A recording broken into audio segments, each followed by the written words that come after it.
cities have a lot of features, which I listed initially, but I think they also have a really important role in keeping us, the community, safe and comfortable and keeping us as a community.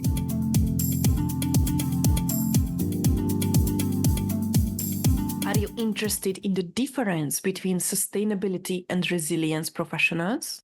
What will you answer to your grandkids when they ask what you did against climate change?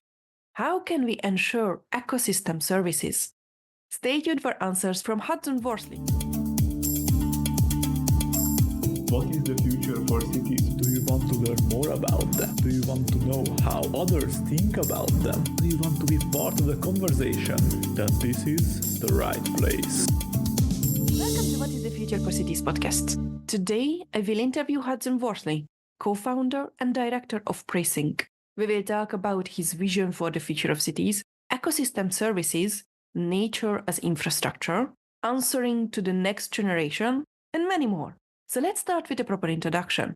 Hudson Worsley is a co-founder and director of Presync, a sustainability consultancy and certified B Corp, and the chair of MECLA, the Materials and Embodied Carbon Leaders Alliance. Hudson works with organizations on their transition to the zero carbon economy and adaptation to the changing climate. He supports organizations by identifying opportunities for energy efficiency and the adoption of renewables, both on-site and through the grid via renewable power purchase agreements. Hudson's consultancy, Presync, has many years of relevant experience behind their integrated approach to climate change, both adaptation to changes that are now unavoidable and mitigation to prevent further changes that are unimaginable. Presync is small and nimble, with deep professional experience in energy, innovation, property development, sustainability, emission reduction, and climate change. And with that, Hudson, welcome to the podcast. Thank you so much for your time. I highly appreciate your appearance on the podcast. Let's jump right in. What does the future of cities mean to you? It is a huge question. And as we've spoken about before the recording started, I don't consider myself an expert in cities, but I am a sustainability professional and I live in a city. Some of my favorite places around the world are cities. And I think they could be a lot better because of the money in cities, the time we spend in cities. If we put more time and direct funding better, I think cities can be better. They don't have to be the same. It'd be very boring if they were the same. I think if cities had more nature, the idea of urban forests, of urban creeks and rivers.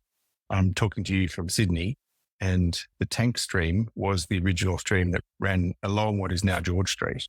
And you can find it as you go into a certain basement underneath the GPO, the post office, and there is a concrete pipe through which runs the Tank Stream. Now, I've seen urbanists and new urbanists and city shapers present the concept of creeks running through a city. And at first I think, oh, that's bloody stupid. That's ridiculous. That's never going to happen. But people also said that when the idea of putting a tram back through Sydney was put forward on George Street, now we have a tram that runs through instead of an endless line of buses and trucks and taxis. And it has dramatically improved the human experience of being central street of Sydney. So imagine if there was also a waterway down one of the other streets rather than a transport route. So I do think cities can embrace nature. Since colonization, particularly in Australia, it's been man conquering man as in species and probably men as well, but man and men conquering nature rather than living in harmony with it. Now, sure, you don't want a huge river without any kind of protection or bridges running through a city. But when I think of the cities that do have beautiful rivers running through them, they are an attribute. In Sydney, I know, having worked for the City of Sydney on contracts, that there is an urban forest strategy. They very carefully consider canopy cover and species selection and managing nature and a subset of infrastructure and seeing the value that it produces, it provides. I think that type of what could a city look like? It could look lovely and welcoming and green, not just concrete and efficient. I think one of the challenges we have is that our cities aren't just the city centre. Sydney, Melbourne, I love the city centre of Melbourne, but the outer suburbs, I don't know if I'd want to live in the outer suburbs of either city. I grew up in the far north of Sydney, And my parents were mortally offended when I told them that Turramurra was an outer suburb, and that's why I didn't visit too often. But the reality is our big cities have huge sprawl, and I don't think that's an ideal situation.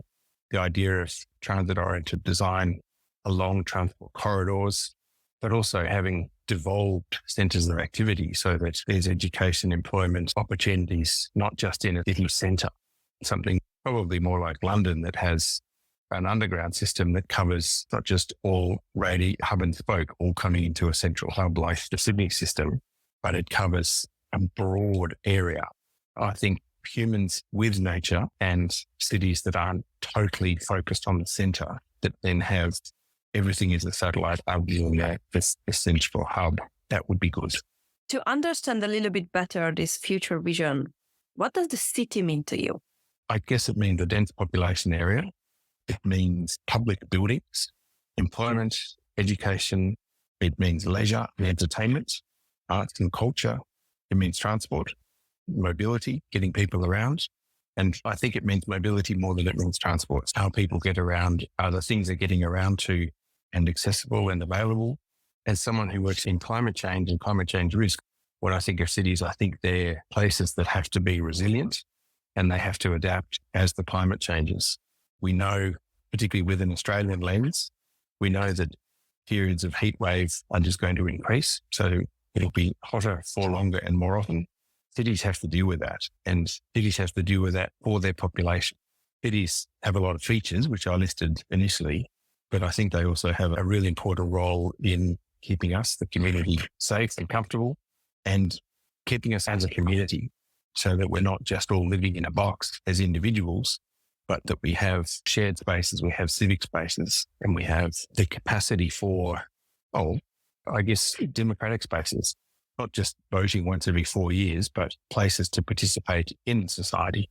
Do you fear that cities currently keeping us as communities? I think there are parts of cities that do that very well. I live in Sydney, full disclosure. And so I guess most of my experiences are shaped by here, but I've also lived in the past in Munich. I've lived in rural England. I've lived in regional Germany. And I lived in Canberra when I went to university. So I've lived in a couple of places, but the cities that feature things like public libraries, like that civic square, like town hall that hosts concerts, like parks and gardens and opera houses, domains that can host concerts or protests, that type of city, I think, encourages community and communities, a community of communities, so that whatever your thing is, there are people with that common interest that come together and enjoy that thing. I do think cities that consciously create the space for that do a good job. And of the cities I've been in, I think most of them do that. To wander through the English garden in Munich in summer when the beer garden's there are people playing frisbee and walking their dogs and sunbathing and all sorts of things. Being German, they're not all wearing a great deal a lot of the time either. But that's the public space, and that's wonderful. Because of the climate, in winter, it doesn't have lots of people playing frisbee and drinking beer in the beer garden. But there's still, if you want to go for a walk, if you want to ride your bike, there's still a space. Where cities provide that kind of space and facility, and I guess the jargon will be activated space, that they consciously run events that are in those spaces. Sydney with its Festival of Sydney and the classical music, jazz music, rock music, all taking place in the Domain over summer. That's a great place. The vibe when you're there among many thousands, tens of thousands of other people, all enjoying that genre, it's great.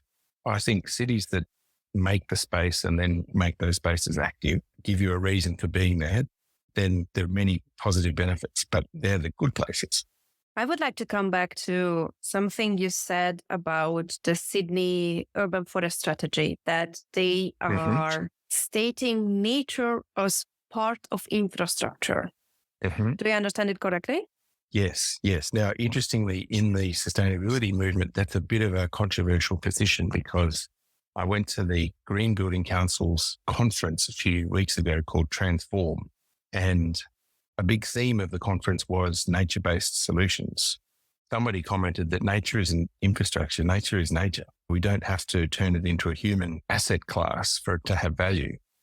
Maybe I'm haven't read enough on the topic or haven't thought it through enough, or maybe I'm just pragmatic. I think for people or parts of government or industry discipline or economists who can only see things in a monetary value, if you don't give a dollar value, then it doesn't get considered. And if you were to provide shade trees down some of the streets in Surrey Hills that have beautiful shade trees, it would cost a lot of money. Now, there is a cost to maintaining the street because the roots lift the pavements or they crack a water pipe and they drop leaves everywhere. But they also, we know they keep the street 4 to 6 degrees cooler than the streets without those lovely big trees. So what is the value of that? I don't actually care what the dollar value is, but the fact that treasuries do consider that, unless you want to overthrow capitalism, I think working within capitalism, that's a pretty good outcome. Because boy, the streets, the suburbs that don't have the big shade trees are much less desirable to live in, much less comfortable to live in. And having worked as a sustainability manager for a large property company, one of the first things we were pushing to do from an urban design of new greenfield communities was to get the street trees underway, and to get that sense of place that's not just a concrete jungle and an urban sprawl. It's got a sense of the height of canopy, the comfort of shade, and the lush strips of green. Those things are fantastic. And there's also just the pragmatism of management. If every tree is on an asset register, the way every bus stop, every bench, every garbage bin, every road sign, someone has those on a list and what state they're in. Are they healthy? Are they dirty? Do they need painting? Do they need repair?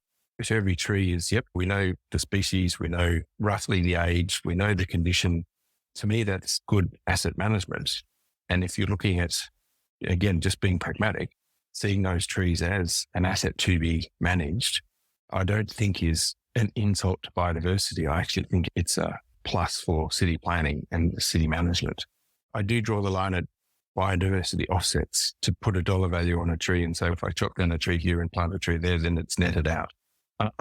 Ecosystems don't work like that. But when it comes to city management, which is the question, then looking at green infrastructure, I think, is a helpful lens.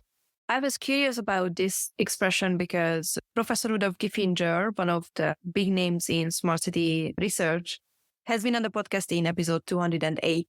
And he talked about how he approaches sustainability, which is often represented with 3 pillars, the environmental, social, and economic, and how he thinks that it's much better if we think in concentric circles, that the biggest one is the environment, then inside it is the societal, and then inside it is the economic. That's why it was a very interesting phrasing, but I understand that from a pragmatic perspective, this gives us a handle on the problem, how we think about nature in cities. I'd be inclined to agree with the concentric circles that if there's no nature, there's no us. And I think a lot of people in cities have totally lost connection with nature and an understanding of natural systems. The academic term ecosystem services is very specialized. I've said that at a barbecue with intelligent people, and they look at me as like, what does that mean? And fair enough. My wife's a doctor. She uses a medical term and expects that I understand. I'm like, well, what does that mean? But the point that if it isn't for fresh air and fresh water and fertile soil, there isn't a habitable planet for humans.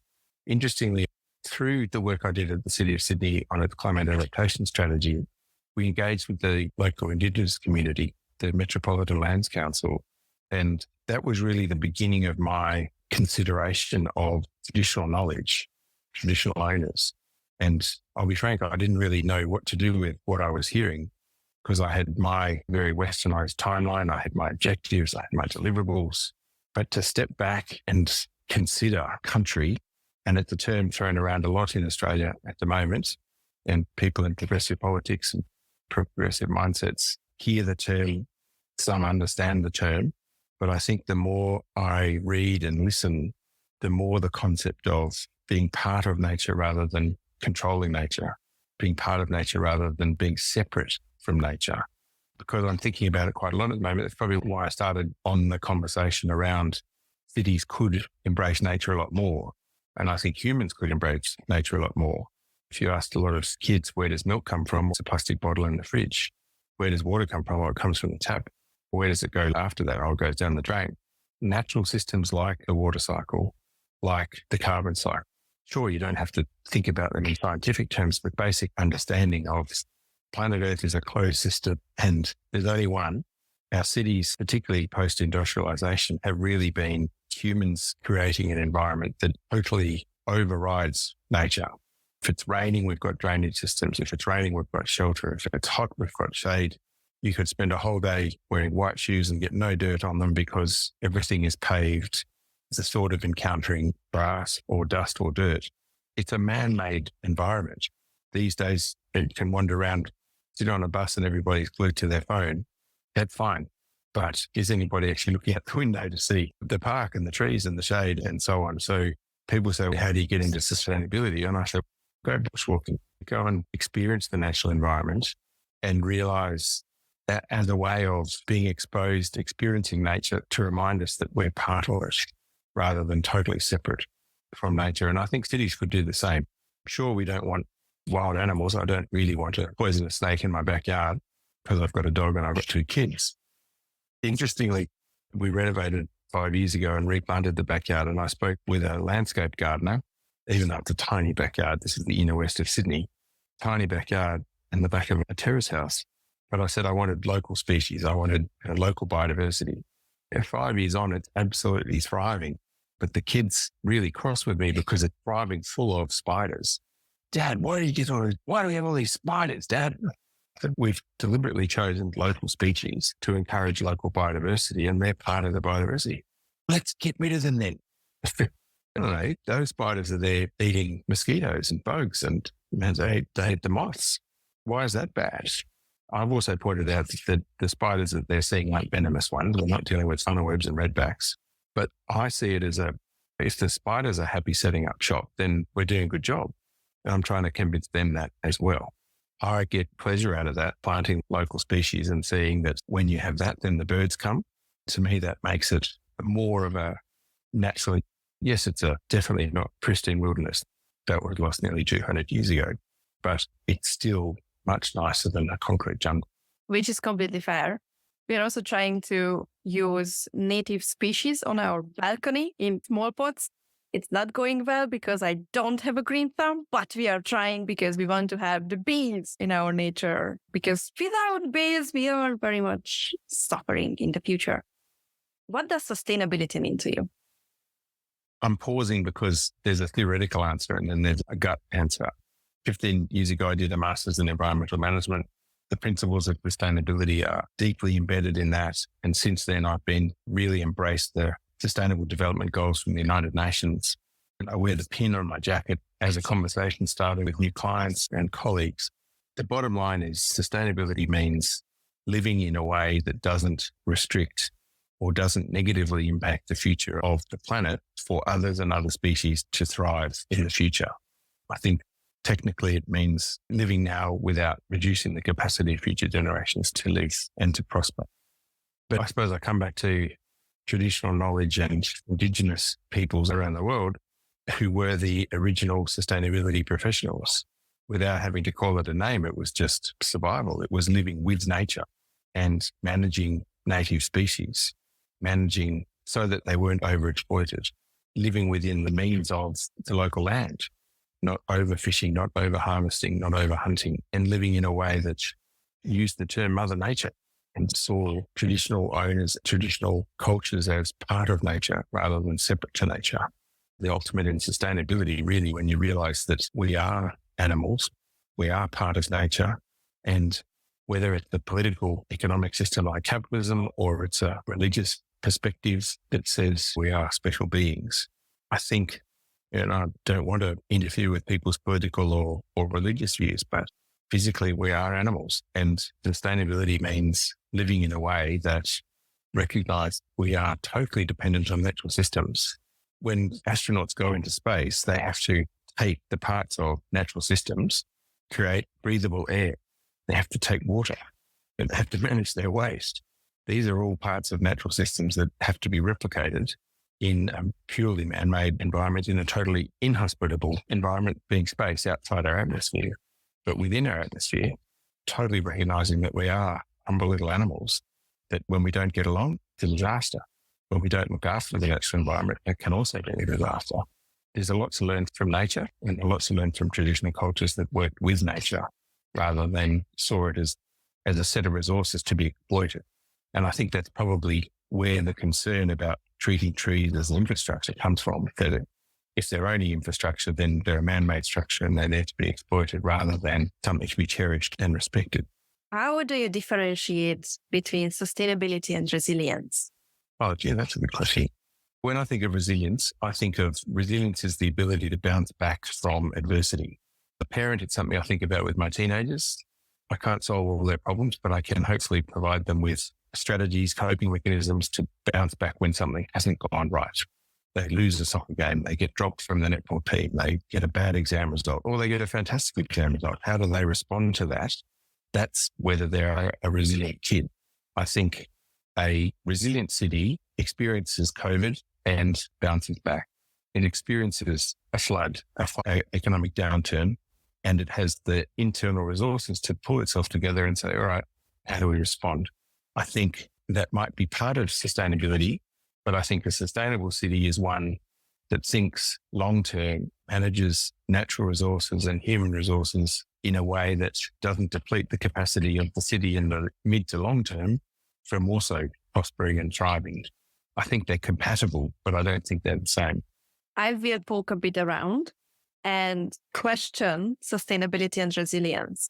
If we go back to the root of the term sustainability, it means to sustain either the status quo, which I question whether we should sustain the current status quo, or sustain people on their survival level. And I question this because I want people to thrive, not just survive. I can think about sustainability as keeping the current fragile systems intact, keeping them safe from shocks. As you mentioned, resilience is helping systems bounce back to the original status. And I'm questioning whether we could or should think about anti-fragility, which are systems not just bouncing back from the shocks to the original levels, but learning from the shocks, becoming better for the shocks. That's interesting. So I would say natural systems are inherently resilient. If you look at the Australian bush, before a bushfire, after a bushfire, and then come back in 5 or 10 years, the natural system is so resilient and so adapted to fire that there are species that don't release their seeds unless there is a fire. The fire process brings nutrients back to the soil. It clears dead undergrowth and allows space for new undergrowth. And there are floodplains that are adapted to the disaster of a flood, which brings with it nutrients from upriver, and then they thrive after the flood. The sustainability and the resilience of natural systems before clever Western humans, actually that's probably not fair because there are plenty of parts of the world, the Asian subcontinent and Southeast Asia, that aren't heavily westernized, but still have huge human impact.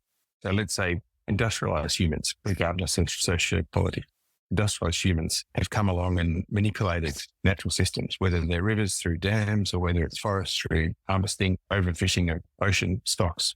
We've come along, and particularly because of the number of us, have interfered with those natural systems and reduced their resilience or increased the pressure on them because there is less abundance. I'm not really answering a question, but coming back to is resilience coming back to a minimum standard? I think the nature of change is that I look at Sydney now that's bounced back mostly after COVID and the global pandemic. It's different, not back the way it was. It's busy, it's buzzing, but it's different and it's got different patterns of busyness. I'm talking to you from my shared office space. It's a co-working space because my business is small. And then on Fridays, it's nearly empty.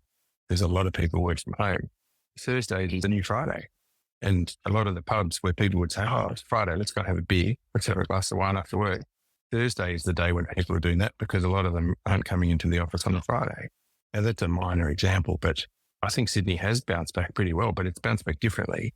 And which restaurants, which shops are open, which little noodle places. I went to find my favorite laksa place and it was gone. Clearly it just hadn't survived.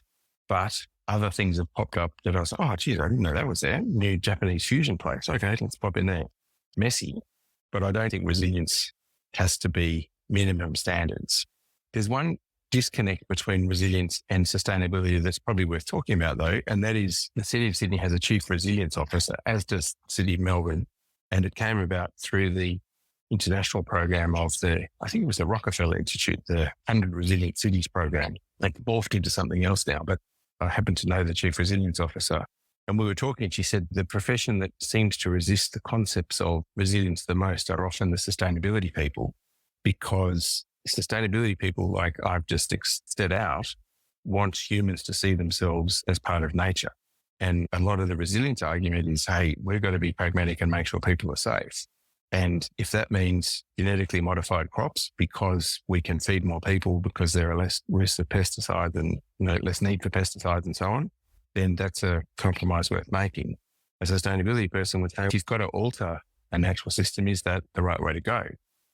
At a theoretical level, the discipline of resilience is very human-centric. And I think the discipline of sustainability is more nature-centric. You have been talking about a few of these, but what are the three biggest fears regarding the future of cities for you?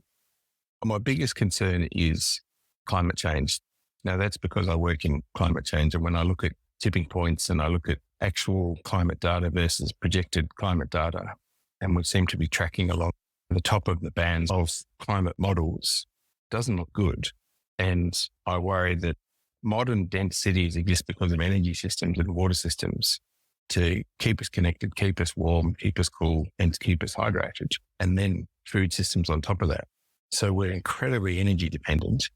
And as energy efficient as a modern building can be or a modern system can be, we are very energy dependent. And we know we have to radically transform the energy system around the world to stop using fossil fuels. That's underway, no question. But is it happening fast enough? Can it happen faster? That's a challenge. To me, that's a stress challenge. A shock challenge, though, is periods of extreme heat when an energy system fails and people are in their built environment without a way to cope. Because without the energy system, the boxes that people live in high density will be unlivable. That worries me about cities. I think Australian cities are pretty harmonious. I think there are some cities around the world that aren't. And I think climate change is seen as a risk multiplier. So a risk of social a risk of food shortages, a risk of natural disasters, whatever the risk that may happen, it becomes more likely to happen for multiple things to go wrong when climate hazards occur. The one that comes to mind the most is heat, but we've seen 2019, 2020 bushfires in Australia, particularly the east coast of Australia. Cities dependent on ventilation systems to keep our high rises and our offices, institutional buildings going, were suddenly pumping in the smoke that was dangerous levels of pollutants in the air from bushfires, which were exacerbated by climate change. So you have extreme heat, you have extreme air pollution and fires and strains on the energy grid. I guess that's why it's called a risk multiplier, because all of those things get worse. And you've got people in high-rise accommodation, in dense accommodation. Also, for those in low-rise, non-dense accommodation in sprawl, those factors are all still real problems. If you then had social dislocation on top, I think that would make a city an awful place to be. So your biggest fear is climate change because it's a risk and shock multiplier for heat, for bushfires, for clean air, for food, for social networks and such, which is very frightening. But I hope you can tell us the three biggest opportunities regarding the future of cities.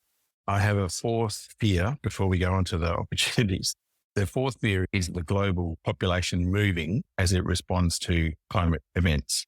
And the concept of environmental refugees is a very real one. I think Europe has had a foretaste of that with people leaving Syria because of the war, but 4 years of extreme drought before the war got going was a factor that doesn't get many headlines. But that is a major environmental driver to get people off the land into the cities, and then the cities are combat zones. Guess what? they want it out.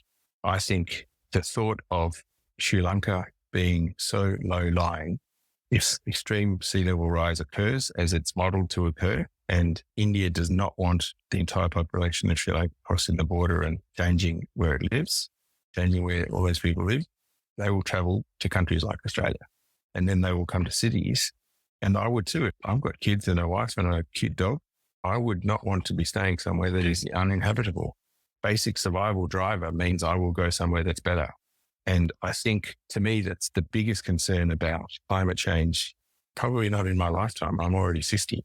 But within another 50 years, if we see extreme climate change occur, then it'll be uninhabitable coastal areas. It'll be crop failure and systemic food crises that will lead to uncontrolled mass human movements. And then cities are going to really come under pressure. Now, look, this is really dystopian, but I fear that unless we really keep working on reducing emissions and at a systems level, food crops that don't need as much artificial irrigation, food crops that can adjust to changing climate, energy systems that aren't carbon intensive, we've got those solutions already. It's a question of implementing them quickly. Lots of people like you and me are working on it. So I channel Cristiano Figueres, the wonderful Costa Rican diplomat who led the Paris Agreement talks. He talks about stubborn optimism. So I hang on to stubborn optimism. But when I hear parochial anti-immigration, anti-refugee conversations, I do think we haven't seen anything yet. That does worry me. Don't talk about it too much with my kids because I don't want them to lie awake worrying about it. But I do think Australia is going to be a desired destination because we're wealthy. We have abundance of space. We're stable. People are going to want to come here. There will be plenty of other places as well. But I think that will be a real stress for our cities in time. So after all this doom and gloom, if you are stubbornly optimistic, what are the three biggest opportunities regarding the future of cities for you? I think bringing nature into the city has to be one of them, probably my top one, just because we know it's exposure to nature, exposure to greenery. I'm not a health expert, but I have heard often that it's good for one's mental health. As a community, it's good for mental health. That's got to be a good reason to do it. We know from a climate resilience point of view, I've worked on adaptation strategies that have used aerial thermal imaging that's been taken at 3:00 in the morning. And the heat map of a city where there is greenery versus where there isn't is the difference between red and blue. It's that simple. Huge opportunity to harness nature and make our cities more livable. I think at a social level, getting people out and active and connected is a marvelous thing. When I think of the travels that I've been on, where have I enjoyed the most? It's where people have been out and together. And whether that's the bazaar in Istanbul, where there's to and fro and bumping into each other and haggling about everything, it's really engaging in people, it's community, I think. And I talked about the Domain concerts here in Sydney, in the Festival of Sydney, but whether it's that or something on the steps of the Opera House, and not just CBD centric, but regional activities. When people are coming together in a public space, I think that's a wonderful opportunity for cities. Melbourne with the MCG, whether you're a football fan or not, the atmosphere as people disgorge from the trams and whatever coloured scarf and hat, silly jumper they're wearing, the atmosphere, the banter, the conversation, the excitement is palpable. It's a fantastic feature that only happens in cities because unless you've got the MCG with its 90,000 seat capacity, you can't do that if you don't have a city. So you just don't have the people. And I had a fantastic, very lucky family holiday in Italy last year, and we went to the Colosseum in Rome, the original Colosseum, not the MCG. And sure, I'm glad we play Aussie rules in the MCG and don't have gladiators fighting tigers and killing each other. But people have wanted to come together for thousands of years and wanted to celebrate the games and the entertainment and the spectacle, and to eat and drink and chat, talk and laugh. All of those things are what make cities great. That's what makes communities great. And it's just a bigger, looser version of community. But I think that's a huge opportunity that can be consciously fostered or it can be ignored. And I think it's ignored to a city's peril. And the third opportunity has to be around affordability and the access to the city, that it's not just wealthy older generations in Australia, we have really got housing wrong. And I'm not an economist, but housing is seen as an economic asset first, financial instrument to grow personal wealth first, and a dwelling and a human right way down the list of priorities. That's just wrong. We've had tax systems for 30 years that have incentivized people treating their home, treating an investment property, treating multiple investment properties as personal good without consideration. And it is a personal good, no question, but it comes at a societal cost. And that's the economic side of sustainability. But boy, we've really fucked it up. And I look at my kids and wonder, how on earth could they afford to live in Sydney? Maybe they'll just stay in our house and I'll move out and I'll move somewhere else. But jokes aside, got to fix that. It's just crazy. It's policy. It's policy and tax, which is a policy that has got that so wrong. I think that is a huge opportunity. It's a negative at the moment, but it could be sorted if we wanted. But property is seen as an economic endeavor, a way to make money, a way to grow wealth. As a society, that's failing us. You jokingly said that you are stubbornly optimistic. Do you feel optimistic? I do. I think probably from a personality trait, I'm an optimist.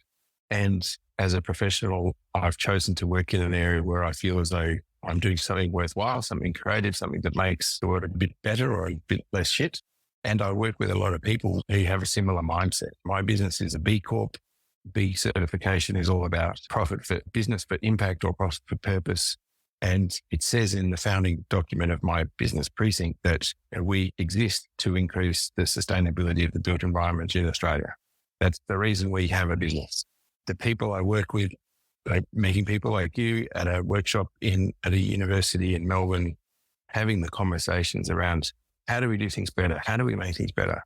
You can't spend all this time with people who want to make things better and not feel, oh, there's a way to make it better. That's got to be good. That's optimism. I'm not always optimistic. I have a pendulum that swings. And if you ask me to list all the things that can go wrong in cities, boy, you'd think I was a pessimist. But I think identifying the problem is the first step. Any scientific process is, well, define the problem. And then an engineer, define the problem. What am I going to fix? And so I don't see it as an exercise in pessimism. I see it as the first step in optimism is to understand, well, what problems are we wanting to solve and what future state do we want to get to? And then to cast back from there to say, all right, what's in between the problem and the future state? Let's go. Let's listen, let's talk, let's collaborate. I think most of the work I do is very collaborative. And to me, collaboration is a source of optimism because you're hearing other people's good ideas and building on one another's good ideas and drawing from other disciplines and other cultures and other people with other language backgrounds. And they think differently. They communicate differently. That's exciting. That's fun. That's the source of optimism. So yeah, I am stubbornly optimistic. Didn't coin the phrase, but very happy to embrace the phrase because I think it's good. Christiana Figueres said another thing when I heard her interviewed, and that was that we're holding the pen that writes our own history. And hey, that's very true as well. Just the decade that we're in, the critical decade that the climate activists tell us, this is the critical decade to get on track. Gosh, there's no more important decade of history to be in at the moment than to be making sure that the pen writes something that's future generations are going back and go, like, give it a shot. I remember doing history at school and there was a poster, a recruitment poster for the British war effort that was a man smoking a pipe with his little boy on his knee. And the boy says, Daddy, what did you do during the war? And it was basically wanting people to feel guilty if they weren't contributing. And I think future generations will be saying, Dad or Grandma, what were you doing when we knew we had to stop using fossil fuels? What were you doing when we had to become more sustainable? What do you mean you were investing in coal companies and oil companies? Why did you keep buying petrol cars? There'll be questions. Who did you vote for? Why did you vote for them? They were extending fossil fuel mining. I think future generations will be saying, what did you do during the war? And they'll be talking about this. And so you can either see that coming and get on and work for something that's positive. And you could be a banker, a lawyer, an engineer, a scientist, but we all make decisions. We're all part of a culture, business culture and organizational culture. We all vote. We all have investments. We all have compulsory superannuation in Australia. We all have influence. It's a question of acting on that influence to do something about this challenge of climate change. You seem to have chosen to be optimistic. what is your role then in establishing the future of cities? It's not direct. It's very indirect. But I have a business that is all about sustainability in the built environment, which, take the jargon out, that means making buildings and the occupants of buildings have a positive rather than a negative impact on the natural environment. And you and I met through MECLA, the Materials and Embodied Carbon Leaders Alliance, which I helped set up, and I chair that. I just love that role because it's the ultimate in the collaboration. 169 members now, including DBI, the Urbanising Building Industry Research Network, of which Melbourne University is a part. But by bringing people together and hearing what do cement suppliers, what do steel makers, what do aluminium makers, what do they have to offer, and what can engineers and architects do with those different materials, and what can procurement professionals do to ask for those materials, and what can policymakers do to set policies that encourage the use of those materials. All of those things that systems change, you need systems thinking to be able to make that happen. And I suppose my contributions to cities is helping those collaborations come together and to succeed, so that as cities continue to be reinvented and built, improved, that it's done in a way that's compatible with a sustainable future. Thank you so much for doing that work. And it was amazing to meet you at the MECLA event. Hudson, you have been very generous with your time and answers. Do you have any closing comments or requests for the audience? I think the big thing is to do what you can.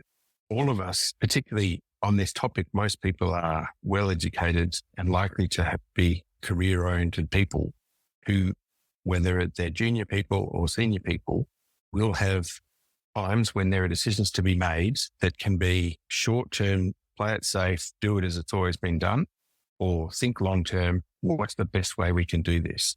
And do I need to partner with others to get the best outcome? How do I collaborate? How do I talk to other disciplines to make sure I'm factoring in all of these other things? We've talked about environmental sustainability without really thinking social. That's a big part. But as an environmental sustainability person, that's why I read about First Nations knowledge, because that wasn't something I've studied. It's a school of thought that can contribute hugely, but I'm only just starting to understand that. Social sustainability and modern slavery concerns and work practices and rights, that's a whole other world. So bring those people into the conversation. I think if someone's a student and they're hearing this, use a career path where you can have an influence. If you're a mid-career person, what decisions do I make day to day that can have an influence? And if you're a senior person, you've got a responsibility to future generations to use the power that comes with your role so that when your grandkids are sitting on your lap saying, what did you do? You can look them in the eye and say, I did my best.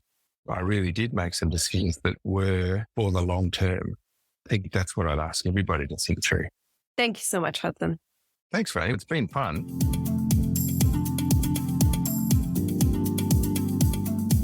It was really interesting to hear from Hudson about his distinction between resilience and sustainability, not to mention his opportunity for affordability.